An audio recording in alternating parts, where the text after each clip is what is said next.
Bienvenue sur cette chaîne YouTube dédiée à ceux qui veulent utiliser le droit comme outil au service de leur réussite. Je suis Alexiane Wins, avocate au barreau de Bruxelles et depuis 2011, j'aide les indépendants à relever les défis juridiques qui se présentent au cours de la vie de leur entreprise. Sur cette chaîne YouTube, je vulgarise le droit et partage avec vous des trucs et astuces issus de ma pratique. Pensez à vous abonner parce que comprendre, c'est déjà avancer. Bonjour et bienvenue dans cette nouvelle vidéo. Aujourd'hui, on poursuit le top 10 des procédures les plus courantes dans la vie d'une entreprise.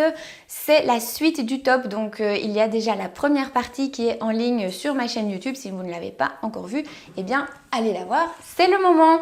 Alors aujourd'hui, donc on continue ce top et avec la 5e procédure qui risque de survenir, ce sont les procédures liées à vos relations de travail, donc avec votre équipe, avec vos employés, avec vos collaborateurs. Votre entreprise peut être poursuivie par un collaborateur qui éventuellement n'est pas content d'avoir été licencié.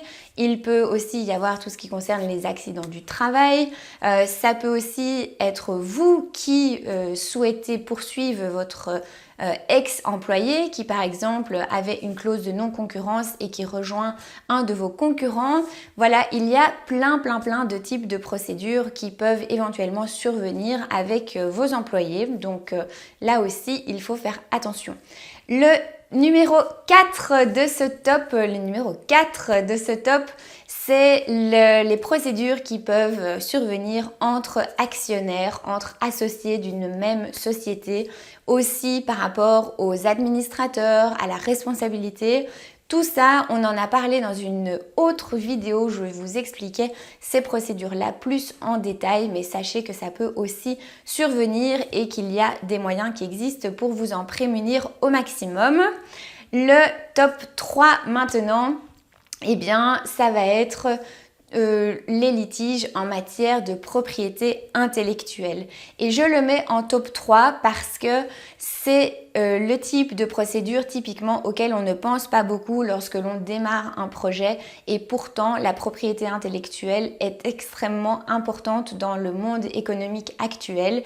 Les enjeux peuvent être importants également et les procédures dans ces matières-là ne sont pas si anodine que ça. Alors, vous pouvez avoir des procédures en matière de droit d'auteur aussi, en matière de droit des marques. Et c'est principalement en droit des marques que vous risquez d'être poursuivi par une autre entreprise. Si vous choisissez un nom de société qui est en fait un nom protégé par une marque, par une autre entreprise, eh bien cette autre entreprise qui a déposé la marque peut se retourner contre vous et vous exiger de changer de nom ou d'arrêter en tout cas d'utiliser le nom qui est déposé.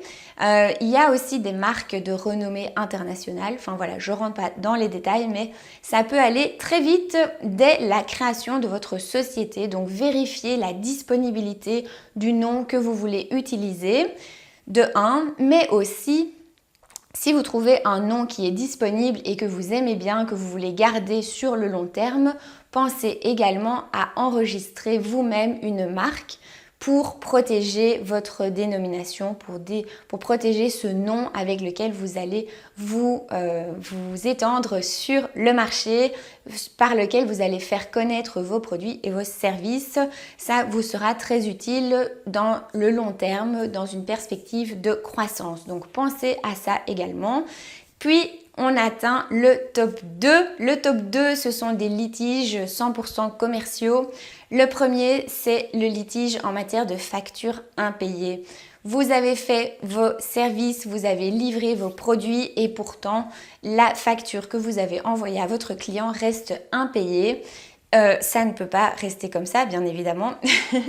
Et dans ces cas-là, c'est votre entreprise qui prendra l'initiative de poursuivre son client défaillant. C'est vous qui allez mettre en place des procédures. Il y en a plein diverses et variées, dépendant si votre client défaillant est en Belgique, s'il est à l'étranger. Là aussi, sur les impayés, j'ai fait un dossier spécial. Vous pouvez aller voir la playlist consacrée aux impayés. Mais dans ces cas-là, ne restez pas sans rien faire. C'est à vous à prendre l'initiative de récupérer vos factures. À l'inverse, si vous n'avez pas payé les factures de vos clients, de vos prestataires et de vos fournisseurs, eh bien, ne restez pas sans payer la facture en croyant que ça va s'arranger et de voir les courriers d'huissier s'accumuler sur votre bureau. Ce n'est pas la meilleure manière de gérer cette situation. Il y a aussi certains moyens qui sont à votre disposition pour essayer de vous tirer de ce type de situation. Donc, ne restez pas en faisant l'autruche, mais réagissez.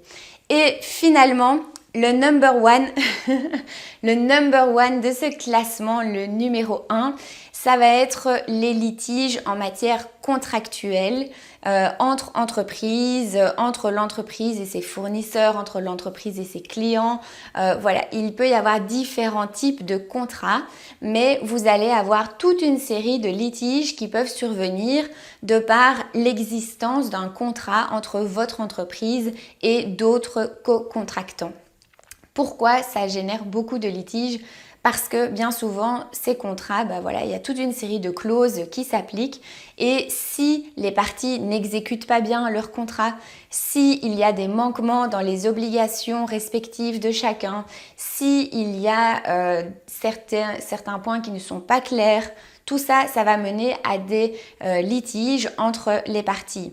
Il y a également une autre situation qui est celle où les parties n'ont pas signé de contrat, mais où par les échanges d'emails, de par les relations qui ont été entretenues, parfois pendant des années, sur une simple base de, on s'est serré la main, on a un accord et on exécute au quotidien cette relation. Et bien tout ça, ça va être très compliqué en cas de litige à interpréter, à décortiquer et ça peut mener à de longues procédures en matière commerciale. Aussi, s'il n'y a pas de contrat écrit, parfois sur la qualification du contrat, sur la qualification de la relation qui existe entre les parties. Et un autre type de litige lié à ça, ce sont tous les litiges en matière de rupture du contrat. Est-ce que c'est un contrat à durée déterminée, à durée indéterminée? Est-ce qu'il y a des indemnités à payer pour une rupture fautive du contrat ou pas? Est-ce qu'il y a un préavis à respecter qui n'a pas été respecté? Est-ce qu'il y a des fautes qui ont été commises dans l'exécution? Enfin voilà, il y a plein de sujets aussi liés à la rupture de ces contrats et bien souvent ça mène à des procédures. Dans ces cas-là, en matière commerciale, il y a aussi des modes alternatifs de résolution des conflits, comme on dit. Donc, ce n'est pas obligatoirement devant les tribunaux que ce type de litige va se régler. Mais en tout cas, sachez que ça peut aussi être une situation à laquelle votre entreprise va être confrontée. Soit, encore une fois, en position de demandeur, c'est-à-dire que votre entreprise aura des revendications vis-à-vis de son co-contractant ou au contraire, ce sera peut-être une autre entreprise qui va vous poursuivre pour éventuellement des fautes que vous auriez commises ou des obligations que vous n'auriez pas respectées, etc., etc. Voilà, donc ça c'est vraiment la zone de procédure la plus large et la plus courante entre entreprises. Et il y a lieu, encore une fois, de réagir.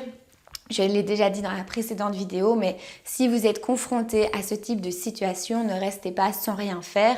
Consultez un avocat, prenez un premier avis pour savoir comment vous positionner, pour savoir quoi faire dans ce type de situation.